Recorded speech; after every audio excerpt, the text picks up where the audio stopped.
पहले बता दूं कि मैं साहब कांसीराम का अंधभक्त हूँ जी। अंधभक्त था और अंधभक्त रहूंगा जी। साहब कांसीराम द्वारा बनाई गई पार्टी बहुजन समाज पार्टी का अंधभक्त हूँ और अंधभक्त रहूंगा जी। और बहन कुमारी मायावती जिनको उन्होंने 25 साल ठोंक बजा के जांच परख के देखा, उनको तरह तरह से कठिन परीक्षाएं लेकर अपना उत्तराधिकारी घोषित किया आपके लखनऊ में 2001 में। जी जी। उन बहन कुमारी मायावती का मैं अंधभक्त हूँ और अंधभक्त रहूंगा जी। तो हमने उनका नाम रखा है मिसाइल मैन कांसीराम जी। तो जो वो मिसाइल बनती है डिफेंस में वो तो सिर्फ एक बार चलती है, लेकिन कांसीराम साहब ने जो मिसाइल बनाई वो एक बार नहीं चलती, वो 20 साल से लेकर के मरने तक लगातार चलती रहती।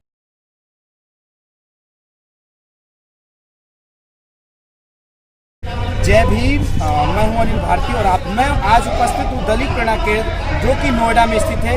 ये मान्या बहन जी द्वारा स्थापित और आज पूरा बहुजन समाज मान्यवर साहब कांसीराम जी के जन्मदिन के अवसर पर उपस्थित है और हमारे साथ में वरिष्ठ समाज सेवी मिस्टर वीरेंद्र सर जो लगातार बहुजन आंदोलन में अपना सहयोग करते रहते हैं और बहुजन समाज को जागरूक करने का काम करते हैं।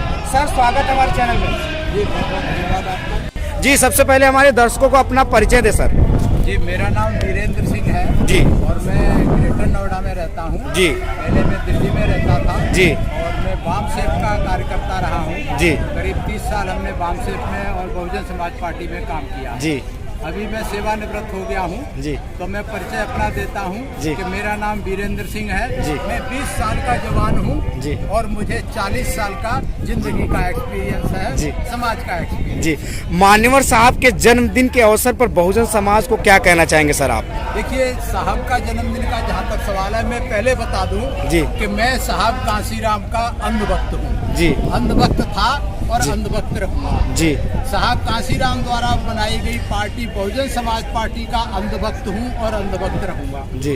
और बहन कुमारी मायावती जिनको उन्होंने 25 साल ठोंक बजा के जांच परख के देखा, जी। उनको तरह तरह से कठिन परीक्षाएं लेकर अपना उत्तराधिकारी घोषित किया आपके लखनऊ में जी 2001 में। जी जी। उन बहन कुमारी मायावती का मैं अंधभक्त हूँ और अंधभक्त रहूंगा। जी। अब क्यों रहूंगा? जी क्योंकि ये मैं आपके माध्यम से बहुजन समाज को बताना चाहता हूँ कि मैं कांसीराम साहब का और इनका अंधभक्त क्यों हूँ। जी। क्योंकि कांसीराम साहब ने जो आंदोलन चलाया जी। उनका आंदोलन सैद्धांतिक आंदोलन था, वैज्ञानिक आंदोलन था जो देश के पहले किसी नेता ने नहीं चलाया। जी। सैद्धांतिक और साइंटिफिक कैसे था? जी। क्योंकि साहब कांसीराम आपको पता है DRDO में नौकरी करते थे जो डिफेंस की जहाँ मिसाइल बनाई जाती है। जी। तो हमने उनका नाम रखा है मिसाइल मैन कांसीराम। जी। तो जो वो मिसाइल बनती है डिफेंस में वो तो सिर्फ एक बार चलती है, लेकिन कांसीराम साहब ने जो मिसाइल बनाई वो एक बार नहीं चलती, वो 20 साल से लेकर के मरने तक लगातार चलती रहती है। जी। और ऐसी मिसाइलें साहब कांसीराम ने 10-20 नहीं लाखों हजारों करोड़ों बनाई हैं इस देश में। आज आप जितने देख रहे हैं ये सारे खड़े हुए हैं, ऊपर खड़े हुए हैं, ये सारे कांसीराम साहब की मिसाइलें हैं जी। जो हर समय 24 घंटे मार करने के लिए तैयार है। जी। एक आवाज मिलनी चाहिए, हर समय लड़ने मिटने मार करने के लिए तैयार है। इसलिए मैं कांसीराम का अंधभक्त हूँ। कांसीराम ने कहा कि आपने अगर समाज को बदलना है तो समाज को जानना बहुत जरूरी है। जी। दूसरा उन्होंने फॉर्मूला बनाया कि जिसका अपना समाज इतिहास नहीं होता वो अपना इतिहास नहीं बना सकता, या जो अपना इतिहास नहीं जानता वो अपना इतिहास नहीं बना सकता। साहब कांसीराम ने 20 साल इतिहास को ढूंढने में, जनता तक पहुंचाने में लगाए। उसके बाद साहब ने कहा कि जिस समाज की गैर राजनीतिक जड़ें कमजोर होती हैं वो समाज कभी राजनीतिक रूप से सफल नहीं हो सकता। इसके लिए साहब कांसीराम ने वाम सेफ बनाई, all India backward and minority communities employees federation, और उसके तहत 1965 में साहब कांसीराम ने नौकरी छोड़ी थी।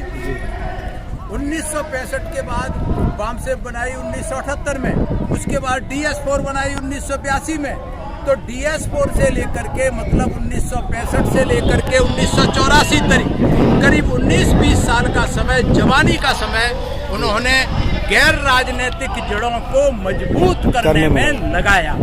और यही कारण है कि बीएसपी में कितने नेता आए और कितने गए, लेकिन बीएसपी को कोई खत्म नहीं कर पाया और न कर पाएगा। ये मेरा गारंटी है, ये मेरा दावा है, क्योंकि बीएसपी की गैर राजनीतिक जड़ें आज इतनी मजबूत हैं कि बच्चा बच्चा जो है उसकी जड़ है, बच्चे से लेकर बूढ़े तक उसकी जड़ है।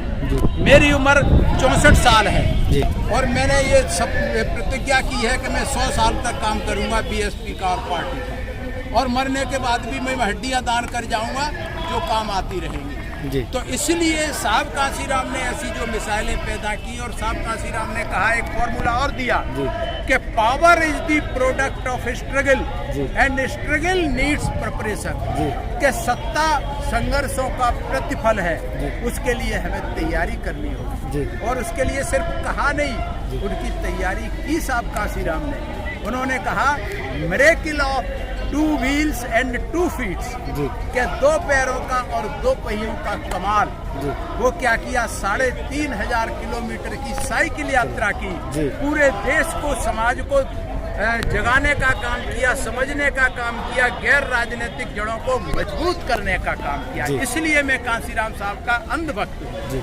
सर, एक चीज मैं कहना चाहूँगा कि जो आज हमारी राजनीतिक जो उतराव चढ़ाव आया है, क्या हमारे जो समाज के लोग हैं बहुजन विचारधारा को न अपना कर केवल फोटो तक सीमित रह गए? क्या कहना चाहेंगे इस पे आप? देखिए, फोटो तक सीमित रह गए, इसमें मैं मानता हूँ सिर्फ 2 लोगों की कमी है। जी बताऊँ 2 लोगों के नाम? जी, एक मैं और एक आप। जी, अगर इन 2 लोगों ने काम किया होता, एक मैंने और आपने, जी, तो बहुजन समाज पार्टी सत्ता से बाहर नहीं होती। जी, तो ये 2 लोगों की कमी है। और जो बातें करते हैं वो कुछ भी करते रहे, अगर हम सब लोग काम करेंगे, कांसीराम साहब की मिसाइलें अगर काम करेंगी तो सत्ता में जरूर आएंगे।